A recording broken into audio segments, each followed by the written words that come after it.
A lot of us start making music and engaging our music journey in a way that is harming and stunting our growth without even realizing it.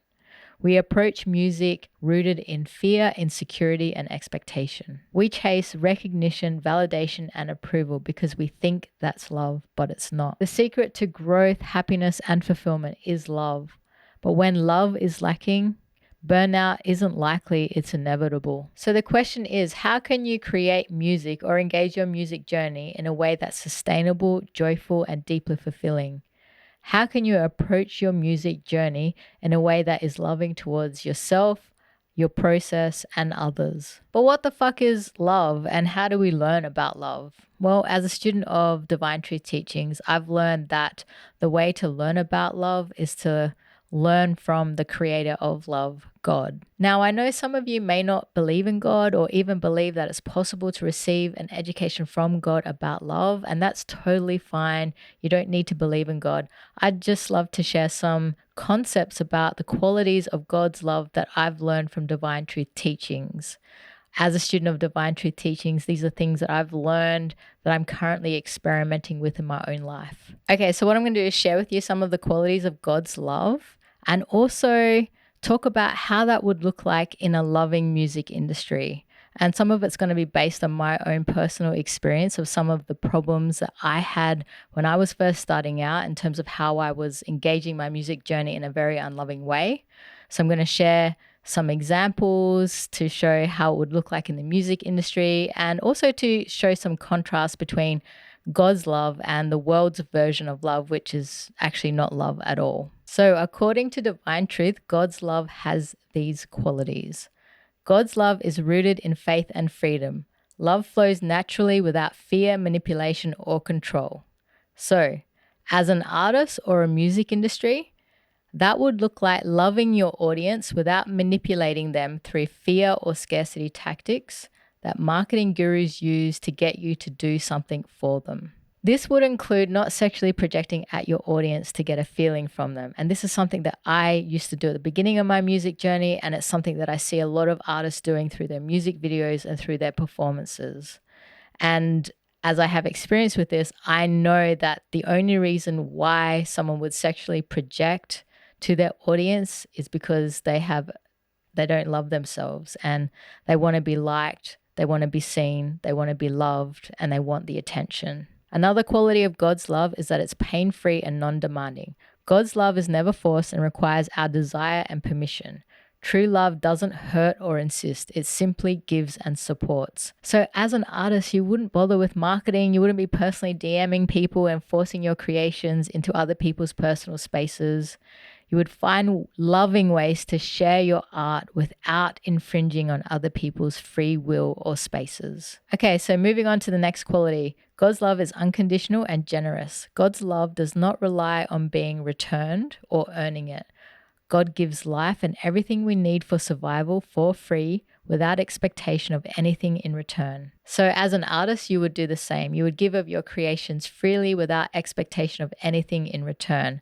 That doesn't mean you won't get a return. It just means that the expectation needs to be removed. And ironically, when you remove any expectation of any return, you probably will get a return because you're not demanding it anymore. And this is something that I've definitely had to work on in my music journey, including the previous point as well about marketing. I've had to work on that. I used to engage all sorts of unloving marketing tactics in the beginning of my music journey before I learned anything about all of this. And even still after I learned some of this, I was engaging unloving marketing tactics. So I've had to really work on all of these points that I'm sharing with you today. God's love is deeply emotional and spiritual. True love is felt in the heart and soul, not just understood intellectually. So God's love is a feeling, it's an emotion that you feel in your soul. You don't just understand it in your head. It's an experience that you have to have, a real tangible experience that you can have with God where you receive God's love into your soul. And then it becomes a true feeling and experience, not just an intellectual concept. So how does that show up in your music journey? Well, as an artist, you would work towards becoming more loving in your feelings rather than taking empty actions. You would seek to learn about love from God and then seek to experience God's love and then apply it in your own life. Okay, God's love also requires self-awareness and humility. Receiving divine love requires honesty, vulnerability, and a willingness to confront personal addictions and fears.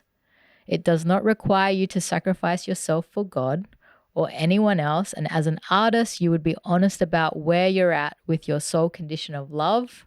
You would be willing and open to learning and confronting everything that is fake or unloving within your soul or life. You would also not sacrifice yourself as an artist to make it in the industry.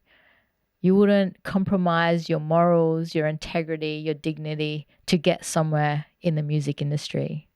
You wouldn't compromise yourself for money or for anyone else. God's love is transformative and attracting. Receiving God's love authentically draws others naturally and supports collective growth. You become a magnet for everything to be added to you, and your cup overflows. So how does this apply to your artist journey? Well, if you receive enough of God's love, what it's saying is God's love will naturally draw others towards you. So you become a magnet for opportunities, for people to enter into your life, for growth to happen. So you don't need to do marketing, you don't need to worry about how many times you're posting on social media. You just need to grow in God's love, because that will authentically draw people into your life. And the second part is that it will support collective growth. So it will support the collective growth of humanity. The more people who grow in love on earth, the more people who become more loving, means that the earth gets to grow. The world becomes more kinder, more loving.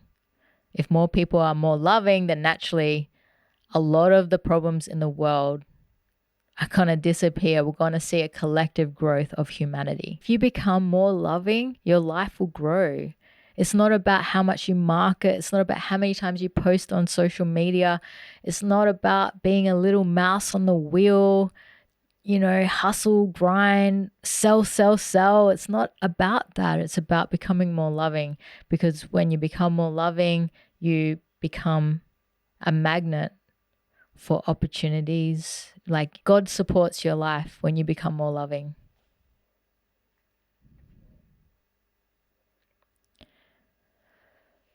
But God supports your life anyway. Even if you're not loving, God is still trying to help you to become more loving, even when you aren't. I don't know. There's just so many blessings to experience in your life when you start to become more loving. There's so much nourishment that you receive when you become more loving. Your life becomes more nourishing to your soul. Your life flourishes, your life grows. You attract opportunities into your life, experiences that enhance your life, not pull you down, not make it more painful. Like, life becomes less painful when you become more loving. And you don't have to work like a little dog to get to where you're going. Your soul growth in love, like, just opens up the floodgates to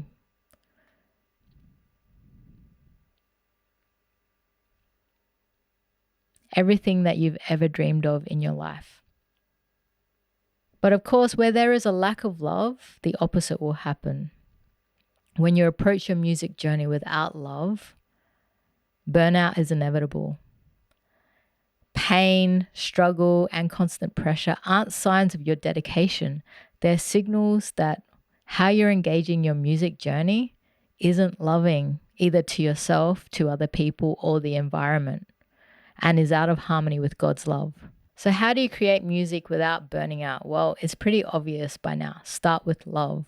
Love for yourself, love for others, love for the environment, and love for the expression and creativity you're bringing into the world. When your music comes from a loving intention rather than fear, expectation, or the need for approval, you create freely, consistently, and sustainably. That means making space to care for yourself spiritually, emotionally, sexually, sensory, and physically. Because when you bring all of those 5 key areas that make up who you are into harmony with God's love, that's when your life flourishes. For me, this shift completely transformed my music journey when I started letting go of my own definitions of love and began learning what God's definition of love truly is.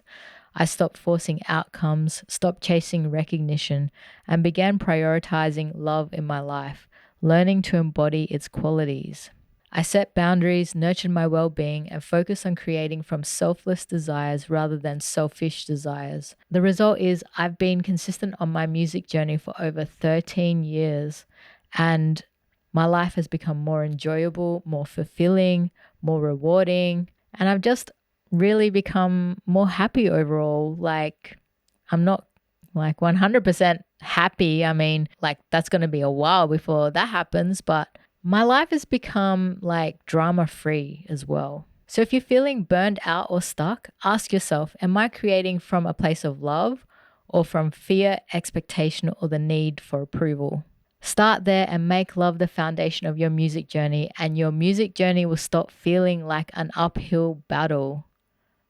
You will start to feel more fulfillment, happiness, joy, peace, and you'll reap the rewards as well. When you let go of all the fear, the expectations, the demands, the need for approval, and all the different ways you go about trying to get that, your life will start to flourish. And as a result, you're going to get more than what you bargained for because you'll no longer be demanding it or expecting it.